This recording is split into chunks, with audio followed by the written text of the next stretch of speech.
This is what you want to see in your compost pile. Nice, healthy earthworms doing the work for us. Hey, my name's Anthony, and this is Dogwood Hill Homestead.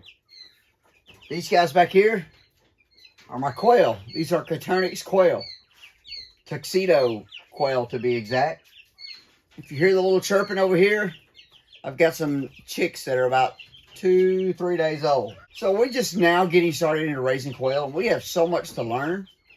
And I wanted to bring you guys along on this journey, not to take advice from us, but maybe to learn along with us. Some of you have already expressed in some of our other videos that you're interested in raising quail, and so I want to give you my thoughts on raising quail so far.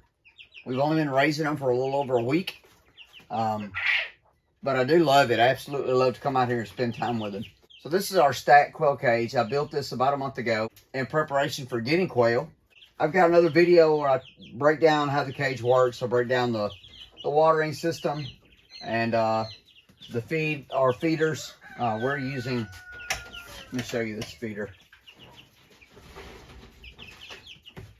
This has been our best feeder so far. we're still losing some feed, but this one's working out pretty good. This is just a 1 gallon ice cream bucket with 1-inch holes drilled in it, and the quail can stick their heads down there. It kind of helps somewhat with them, keep them from wasting food. We still have some wastage, as you'll see when I clean the trays out. So our cages have wire floors, so all of the poop falls to the bottom. In between, we have these trays that we dump out every couple of days. And so today we're going to dump out these cages.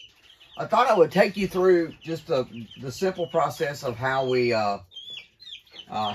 take care of them on a daily basis. It only takes a couple of minutes. First thing that I usually do is make sure that they have water, and I just use a stick, stick it in our little bucket here. See what our water level is. And I can see we're about that far, so we're about half a bucket. So we got plenty of water. Then I just kind of make sure that there's water in the watering cups, which kind of lets me know that they're using them. Now down here, you may have to ignore this. I've got 4 chicks down here that I don't have anywhere else to put. So right now, this is where they're hanging out. Pretty much the only other thing I have to do with these quail is to dump out these poop trays. So you can see this is about 3 days worth. Pretty poopy. So we're going to dump this out, and I'll show you what we do with it after we dump it.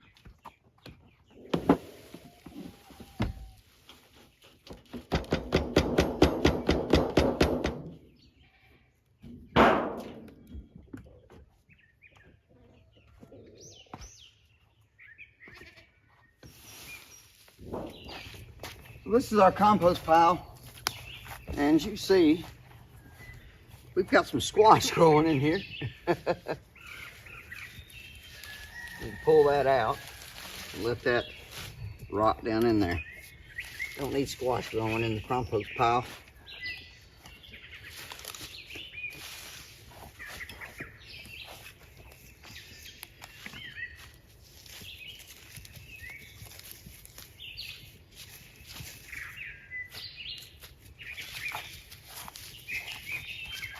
Just a little bit of a turn here.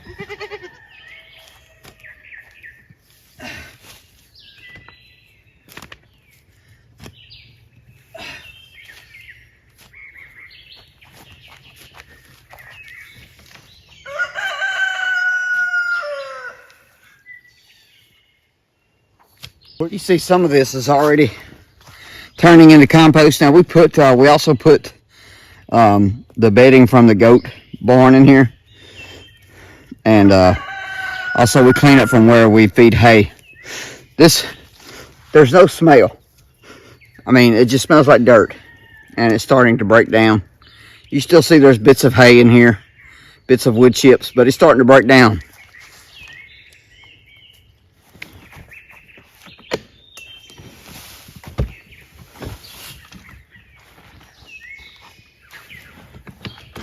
Quail manure here. We also cleaned out our chicken coop today.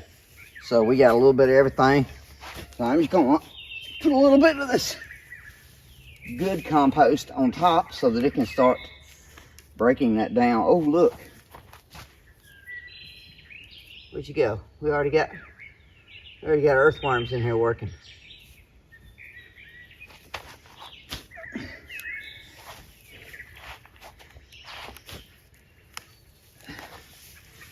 This really just takes a few minutes just to stir this up. Look at that. It's not cooking real good, but it's probably a good 90 degrees or so. We just want to keep it good and aerated. So the whole point of this is to produce compost fertilizer for the garden. And it just goes to show you, it doesn't have to be anything fancy. It could just be a pile in a corner of your goat pasture. But I'm not an expert on compost. There's a lot of great videos about composting. But what I do know is we want it to be aerobic. We want the aerobic bacteria, which means there's oxygen involved, which means we need to get out here every once in a while, turn it over, get oxygen worked into it a little bit, and get this starting to break down and cook.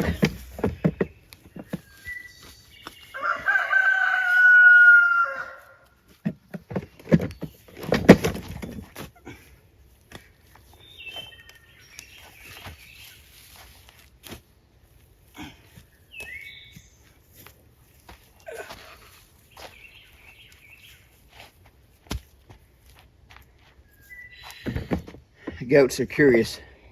They're trying to figure out what's in the wagon. This is what you want to see in your compost pile.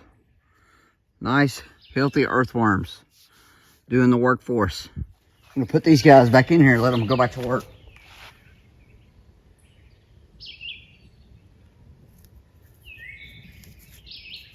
That's a good sign. It means that she's working.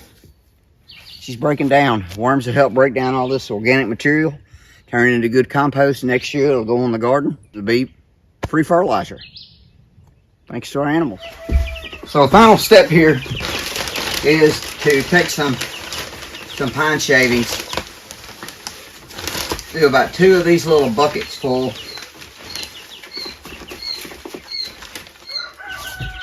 and put them in the trays. Spread them out kind of thinly. This just helps to soak up the moisture in the poo and dry it out, because when it is dried out, the smell goes away.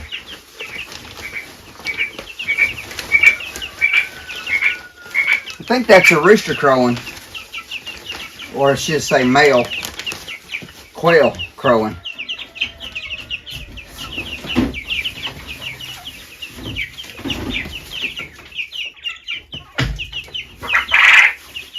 Yeah, I believe that's a crow. Some of you that got a little more experience than I do, you can let me know for sure, but I believe that is a crow.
All right, that wraps up these guys. Pretty much everything that they need is taken care of. They got plenty of food. Waters are working.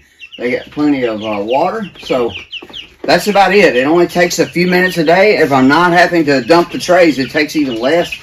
Just making sure they get food and water. Speaking of the crowing, let me show you this. So, see this guy right here? Some of these I have banded. I put a little zip tie band around their leg. If you can see, there's one there. Where'd you go? There's a little band around the leg there.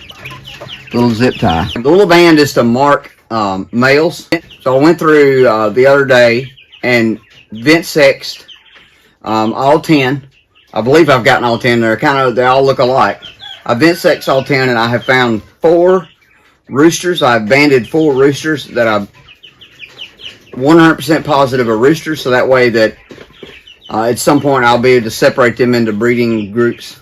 The tuxedo quail are not feather sexable. In other words, you can't differentiate by their feather color what sex they are. They both kind of look alike, so you have to vent sex them.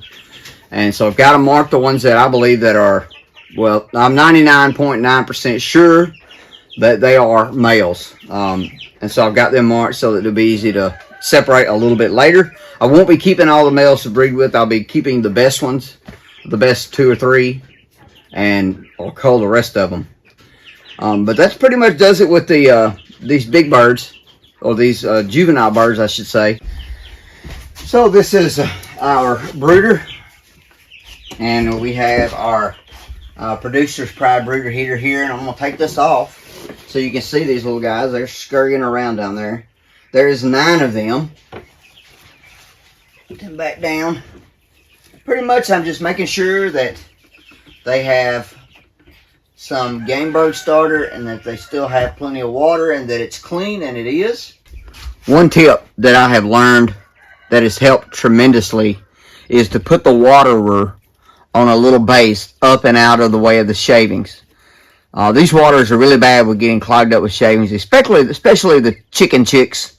Their water's a little bit bigger. This one is a little smaller because the chicks are smaller, but they're really bad about getting clogged up with chips. And so putting it on a little board like that gets it up and out of the way of the chips. But they've got food and water. Their heater is working.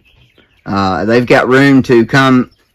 They've got room to get out from under the heater if they get too warm. These are jumbo mix,